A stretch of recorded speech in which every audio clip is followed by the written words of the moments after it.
Marcelão. Marcelão tá aí sempre, né? Vamos lá. Completamente inusitado, né? Fazer um vídeo sobre esse jogo. Primeiro porque muita gente não coloca na categoria jogo, né? Ou se colocam, talvez coloquem numa categoria de jogos educacionais, educativos, né? E, na verdade, ele seria aí o precursor de vários jogos com mecânicas semelhantes aí, né? De você montar figuras a partir de algumas peças soltas. Então, a decisão de fazer esse jogo é porque é um jogo clássico, é um jogo antigo, bem conceituado e que, em minha humilde opinião, ele tem uma grande valia, né? Tentei exaustivamente contactar aí com professores de matemática, né? Até a Stephanie, ela não pôde hoje, né? Carlão também está dando aula, se você viu, um abraço, Carlão, um beijo, Stephanie. O professor Cláudio aqui, de Maceió também, falei com ele, mas ele não gosta das redes, então ele não tem redes, então fica difícil de fazer uma live. E por que professores de matemática? Porque esse jogo ele tem uma possibilidade muito grande de desbravar aí vários segredos matemáticos, vamos dizer, né? Então você consegue fazer muita coisa na matemática utilizando essas figuras geométricas aqui. Então aqui nós temos dois triângulos maiores, um triângulo médio, dois triângulos pequenos, um quadrado e um paralelogramo.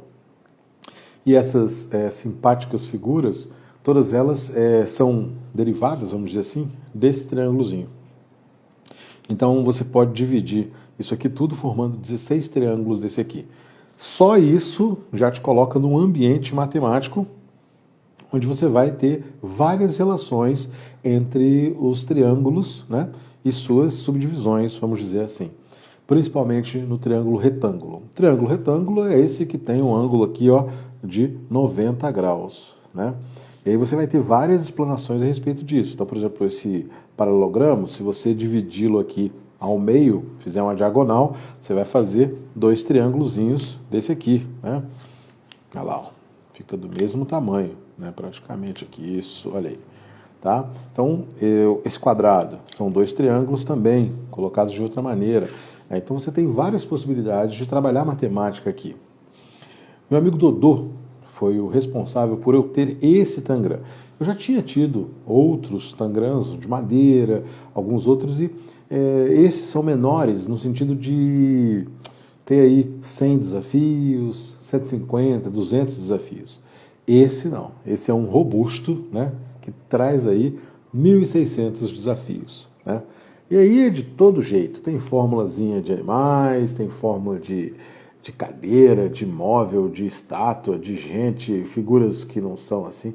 Deve ter gente que fica o tempo todo ali matutando e criando novas formas de montar os tangrams, né? Isso aqui seria um tan, né? E aí você vai fazendo várias coisinhas. Dentro da matemática, isso aqui é ouro. Segundo o meu amigo Dodô, várias escolas no Japão e na Coreia, simplesmente quando o aluno chega, ele recebe o seu Tangram. É um outro mundo, né? Onde você vai exercitar aí um pouco da paciência, muito de raciocínio lógico, porque não é simples você montar uma figura dessas, né? Isso requer treino, requer prática. Então você vai montando de acordo com os desafios que você tem. Pode se jogar coletivamente? Óbvio. Isso aqui é extremamente simples de se fazer, né? Você pega uma folha quadrada, faz os devidos cortes e você tem exatamente a possibilidade de fazer essas figuras aqui e automaticamente começar a brincar, né? Se você tem um grupo de 6 pessoas, você vai gastar aí no máximo 20 minutos para cortar o papelzinho e montar. Existe um jogo, até a doutora Flávia utiliza, né? O Bongo, em diversas versões. O bongo nada mais é do que várias peças diferenciadas que você vai montando para fazer. Então, quer dizer, vários jogos de tabuleiro ditos modernos são derivados aí do Tangram, ou pelo menos utilizaram essa mecânica de você construir imagens, construir coisas a partir de peças menores, né? Então, no bongo você tem isso, você encontra até no Banquete de Odin, no próprio Tetris, né, você tem as figuras que você vai encaixando. Então, quer dizer, você tem uma possibilidade, uma gama de jogos que são derivados disso aqui. E esse jogo, esse quebra-cabeça, não tem uma data, não tem um criador, mas acredita-se, é acreditado que a criação dele foi durante a dinastia Song, na China. A dinastia Song, ela existiu apenas até a chegada de Gengis Khan. Quando Gengis Khan chegou lá, os mongóis chegaram lá, acabou tudo, acabou. Acabou milho, acabou pipoca, eles chegaram lá, acabou. Então a dinastia Song deixa de existir com a chegada dos mongóis, né? E foi criado esse jogo na época, então, aí no período de 960 até 1294, quando chegam os mongóis à China, esse jogo era popular. E aí meados do século 18, 19, você tem isso migrando para o continente europeu e sendo muito difundido porque é um quebra-cabeça muito diferente. É um quebra-cabeça que você tem aí 7 pecinhas e você vai fazer várias combinações diferentes, né? Quanto mais combinações, melhor, mais desafiador, né? Então, bem interessante. E isso aqui não lida com inteligência ou com especificamente, você não é mais inteligente porque você montou mais rápido, mas é uma questão de você ter um outro tipo de visão, um outro tipo de percepção, né? Então, você montar rápido, você tem uma agilidade, você tem um raciocínio, beleza, ok, mas você conseguir montar determinadas, às vezes, você está com 4 pessoas, uma delas monta muito rápido, algumas figuras, e outras montam mais lentamente, mas de repente um outro tipo de figura consegue montar mais rápido. Outro tipo de figura que eu falo é que, por exemplo, às vezes tem aqui figuras que são animais, ou tem pessoas, ou tem estruturas como casas, etc. Então, quer dizer, de acordo com o tipo de estrutura existente, a pessoa tem mais afinidade para conseguir montar isso aí. Tem pessoas que não simplesmente param, travam, não querem saber, né? Não é um brinquedo relativamente difícil de você conseguir, né, fazer, mas o nível de dificuldade vai aumentando e aqui não tem, por exemplo, um nível de dificuldade, mas, por exemplo, construir uma peça sólida como essa, eu não faço ideia nem como é que começa, mas com certeza, se você queimar um bocado aí de mufa, você vai conseguir descobrir, né? Olha lá, figuras simpáticas aqui. Então, você tem uma variedade muito grande de estruturas que você pode ficar aí. Eu já pensei até em fazer uma por dia só para poder chegar nos 1.600, mas aí é um pouco demais, né? Gasta um bocado de tempo. Esse jogo está fora da curva, né? Está fora da curva por quê? Primeiro porque ele é gratuito, vamos dizer assim. Se você pegar na internet, você vai ter vários sites que ensinam como é que você corta o papel e faz o Tangram. É uma coisa, pô, de 1000 anos, então quer dizer, já está fora de um padrão. Você encontra essa versão aqui, eu comprei do meu amigo Oswaldo, Dodô, mas ele comprou isso no Japão, então é diferente, tem muito mais peças, tem um manual grandão, né? Enfim, é muito mais sofisticado, mas você encontra isso por R$40, R$50, R$70, de acordo com o nível de sofisticação que você quer. Tem uns que são imantados, tem uns que são coloridos, eu até postei foto no meu Instagram, depois dá uma olhada, do coloridão, bem bonito, as cores diferentes, e você faz outras construções bem interessantes. Então, é um jogo que traz uma variedade, uma plenitude de outros pensamentos e ele está na matriz de vários jogos, né? Ou seja, ele começa vários jogos com essa mecânica, né?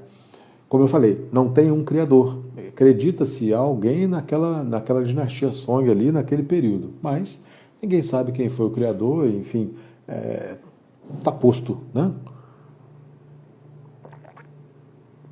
Eu achei interessante nesse jogo a questão da lenda, né? Porque como é muito antigo e você não tem um registro formal, então o que você tem é uma lenda.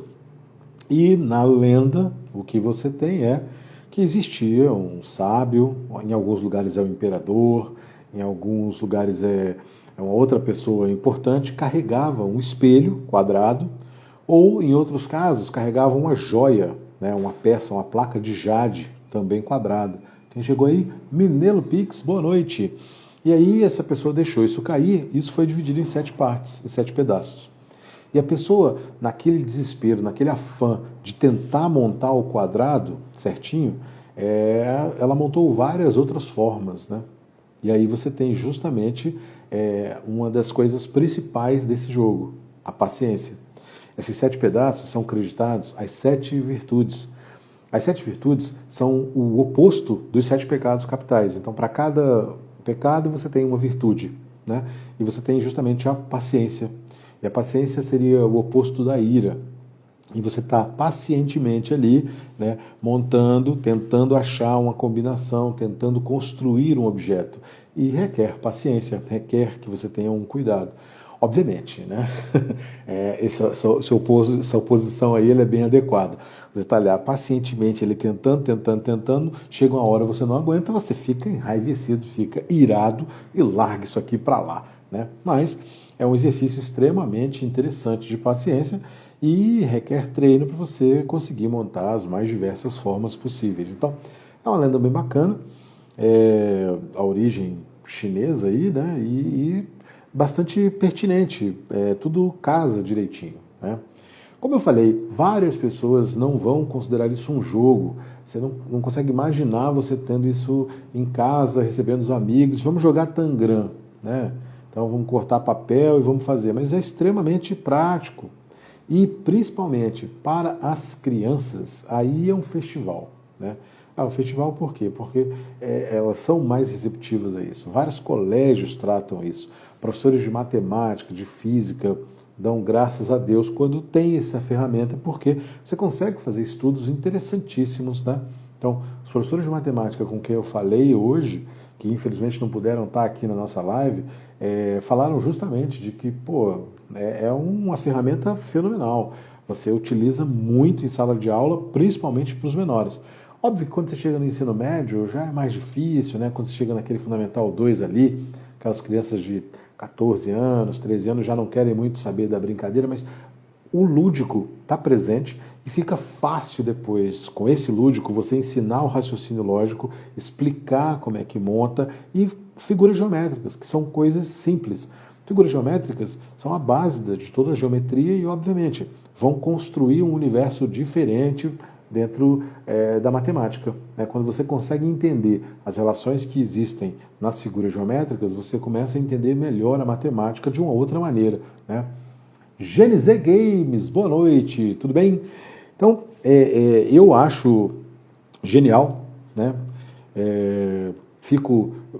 Aquela coisa, um outro jogo que também beira a genialidade que eu fiz lá atrás é o Palavras Cruzadas, que você usa em diversas áreas, diversa alfabetização. Então, esse aqui seria uma iniciação ao mundo fantástico da matemática, né? E, obviamente, quando você descobre essas relações, para que você entenda vários conceitos da física, fica bem mais simples, né? Decomposição de vetores, as relações todas que existem aqui, você consegue desconstruir depois. Então, você faz o diabo se você conseguir entender esse mundo de Tangram e aplicá-lo aí na matemática, né? E toda a parte de raciocínio lógico, de interpretação de figuras e tudo mais. No fantástico mundo das artes, né? Eu gosto de falar muito ligado à educação, porque várias pessoas vão associá-los a isso, né? A jogos que mexem na educação. Várias escolas trabalham com esse conteúdo. Então, se na escola do seu filho tem isso, você está num bom caminho, incentiva ele, compra um para fazer em casa. E na área de artes, né, artes plásticas, você consegue montar as mais diversas figuras. Então, você está estimulando absurdamente a criatividade, né? Supimpapri, é isso aí? Boa noite. Então, essas áreas do conhecimento, de uma maneira geral, elas são estimuladas em diversos momentos da vida.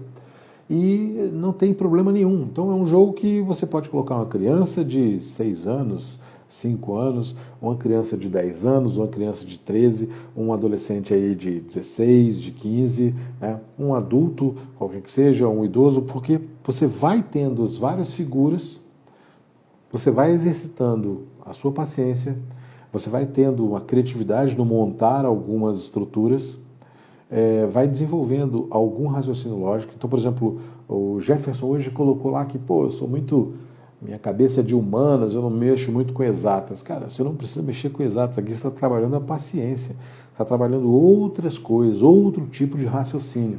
E é isso que os jogos trazem, né? Então, trazer esse jogo para o canal, eu considero uma coisa muito bacana por isso, por ele ter uma amplitude muito grande e, obviamente, ele não fica cerceado aí apenas na educação. Um jogo que foi lançado agora, 2021, chama-se Projeto L. Quando você olha para o jogo, você vê exatamente o encaixe de figuras. É um jogo novo, moderno, todo bonitinho, as peças têm um acrílico diferente, o jogo é bonitão, e é exatamente isso. Existe o Ubongo, né, que você faz as pecinhas lá, e tem várias outras versões de Ubongo, os mini Ubongos, que também você vai colocando pecinhas. Como são pecinhas com formato diferente, eles chamam mais atenção do que esse aqui, que eu tenho que colocar aqui um papel, né, para ficar bem destacado, preto e branco, mas você pode fazer colorido, você pode fazer do jeito que você quiser, né, e bastante mais simples, mais prático, né. Você não vê nenhuma empresa de brinquedo vendendo, por exemplo. Existe um jogo. Se você procurar no BGG, na Ludopédia, você vai encontrar lá o jogo. E você vai ter poucas referências e pouca coisa diferente do que eu falei aqui, né, com relação à história do jogo, etc, etc. Porque não tem uma estrutura, não existe uma história fiel, uma coisa fiel, documentada, né? Foi lá na China, naquela dinastia lá, e depois chegou na Europa e pronto. Mas assim, ao longo do tempo, isso foi utilizado de diversas maneiras diferentes aí, e adequados hoje em dia à nossa realidade, né? Gente, essa live obrigatoriamente é uma live bem curtinha, porque não tem muito o que falar, né? Eu tenho um livro aqui de 1.600 negocinhos, né? Então, dá para você ficar montando lá umas caretas dessas aqui, né? Umas figuras diferentes. Eu não vou montar nenhum aqui, porque seria até uma covardia ficar olhando o gabarito aqui, né? No dia da live eu até montei uma, que é essa aqui da capa, mas é o tipo de coisa que, assim, é um momento solo, né? Para mim, é um momento solo. Eu vou parar aqui, vou fazer umas 10, ou uma coisa de paciência, né? Eu tenho alguns jogos que permitem esse tipo de coisa, destreza manual, ou alguma coisa de paciência, e pronto. Então, uma live curtinha, somente para a gente mencionar aí essa belezura, né? Vários professores me deram os parabéns, entraram em contato, falaram bem do jogo, que utilizam em sala, que tiveram experiências em diversos momentos diferentes, e é isso que a gente coloca, né? Então, sempre vai ter um Tangram aí nos meus joguinhos, né, para eu apresentar a crianças e principalmente quando eu estiver trabalhando com a área de educação, porque eu acho que faz parte disso aí, né? Alguém tem alguma pergunta, alguma colocação, quer alguma curiosidade? Eu geralmente não ultrapasso aí os 30 minutinhos de live, porque é uma live para mostrar pecinhas do jogo, né? Então aqui eu mostro a caixa. O jogo tem essa caixa bonitona, ó. Eu tirei até uma foto para botar a caixa é legal, né? Aqui vai o manualzão. Depois você coloca as suas pecinhas ali. Tem até uma cola, porque senão não dá para colocar, né? É uma cola de como é que você vai fazer esse retangulão. E é isso, né?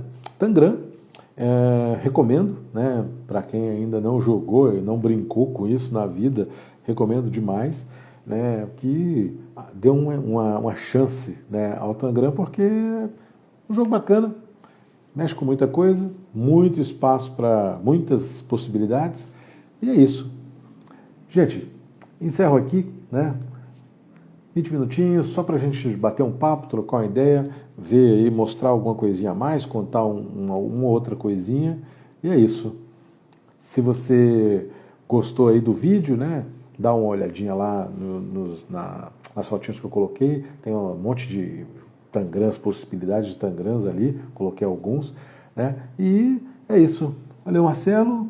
Sempre bom a gente ver coisas mais clássicas sendo utilizadas. Às vezes acabamos esquecendo e só queremos as novidades. Normalmente eu trabalho com alguns jogos que o pessoal não joga. Eu não trabalho muito com novidade, né? Não tenho como. Não é que eu não tenho como, é que eu não sou o cara do hype. O jogo tá saindo, eu quero o jogo. Não, eu já sou mais paciente.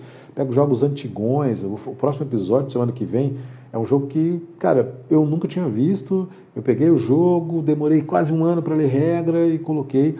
Tangram está comigo desde que eu comecei o canal e eu tenho que fazer Tangram, tenho que fazer Tangram. Só que ele fica naquele nicho das pessoas olhando, pô, Tangram nem é jogo. Mas é isso, você tem muitas possibilidades para fazer, né? Muita coisa para fazer diferente aí. E com certeza algumas pessoas vão olhar e, é mesmo, né? Dá para fazer um negocinho. Para mim é igualzinho, como eu falei agora há pouco, o Caça-Palavras, né? O Scrabble, que é um jogo que, pô, só montar a palavra? Exatamente, só montar a palavra, cara. Mas você faz um bocado de coisa. Você mexe a cabeça de uma maneira diferente dos jogos tradicionais, clássicos e esses que aparecem aí, hypados, né? Entrei bem no finalzinho, mas conteúdo muito bom. Muito obrigado, querido. Depois vai estar disponível, tá? Eu vou deixar ela aqui, tanto aqui no Instagram como no YouTube. Vai estar uma live, 20 minutinhos, só pra gente bater um papo rápido aí. Meu, muito obrigado pela atenção de vocês, pela audiência, né? Dê uma olhada em outros vídeos do canal, qualquer dúvida que eu puder solucionar, críticas, comentários, sugestões, estamos sempre aí, tá? Um grande abraço, uma boa noite, tchau, tchau.